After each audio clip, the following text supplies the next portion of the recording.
In case you didn't see my update into the description of my last video, it's going to be How to Rock August now. It will no longer be How to Rock July. It'll be How to Rock August. And I'll be able to get out the videos at a more consistent pace that way. The reason for it is because my laptop's developing issues, and I'm getting it checked tomorrow. So we'll see what that does and how it helps. In the meantime, this is one of 3 other blog ideas I have coming up. And a little update on the Shailene Woodley situation. They don't know what they're doing. That's why there hasn't been a solid answer on the matter. They don't know whether or not they can bring Shailene back on board. So, for the 3rd one.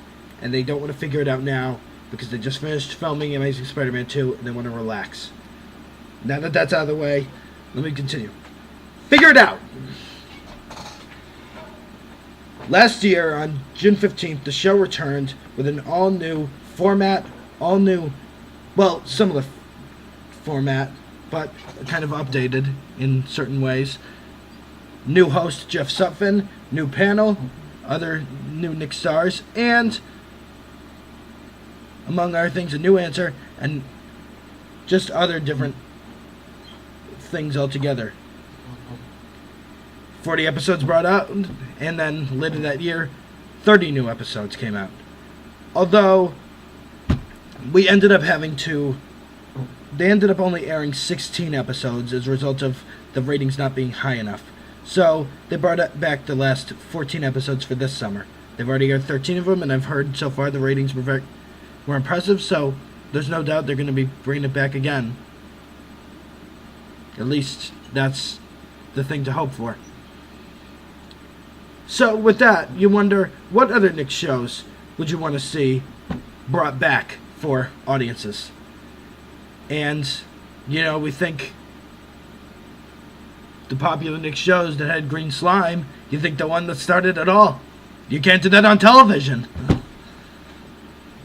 Recently, a user on YouTube named Slimeathon, 2 words, one with the first word being spelled Slimea. She's trying to bring back the slime dare, or rather, make those kind of videos on YouTube go viral. And she's gotten other users to send her videos, and the efforts of these people are very commendable. The one little flaw I have is that they don't really sell them all that much. I mean, there are those that do definitely sell it, and that's very commendable. But that's not what I'm here to talk about. With that, you wonder, if this thing gets popular enough, does that mean that Nickelodeon will consider ordering a new version of You Can't Do That on Television?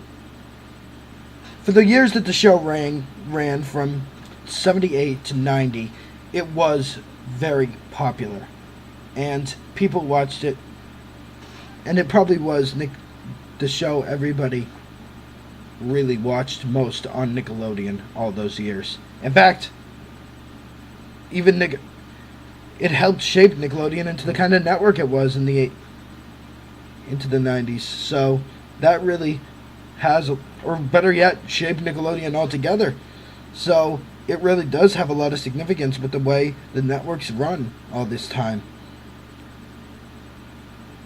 So if you ask me, a new show really would, I think, do wonders for Nickelodeon. They'd not only be able to share that with new audiences everywhere, but even old audiences who loved You Can't Do That on Television. And I've seen a few episodes, and I really was impressed by some of the material they came up with. I think that this could really help bring Nickelodeon back to where it needs to be. Not to mention they could also come up with some very impressive actors to help helm it as well. I mean, I'm not saying get actors who are get teen actors on the same caliber as Orson Welles. That's not completely necessary.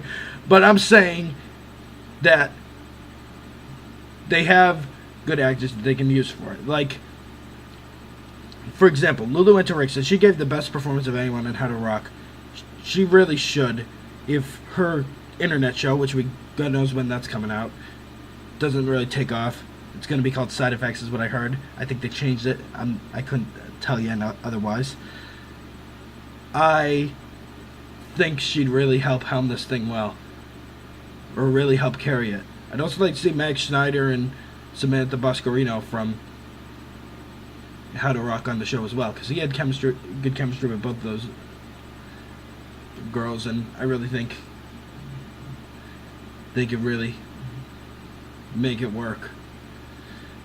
As well as that, I'd also like to see Victory Van Tile from Marvin come on, so that she would get more recognition, and that means her career wouldn't die with Marvin, because it doesn't deserve to die with Marvin, if you ask me. And of course, anybody who knows Rachel DePillo, who wouldn't want to see that big curly hair go up in a torrent of slime? I mean, she's usually a drama actor, so like, she usually acts in drama shows, so I wouldn't expect her to be on. However, still, that's the kind of concept that you can think of. I'll go into a lot more about how well I think the new Figured Outs worked in my next blog. Well, actually, two blogs from this one. The next one will focus on the old show. The next one, the one after this one, the one after that one, will focus on the new one. Until then, catch you on the flip side.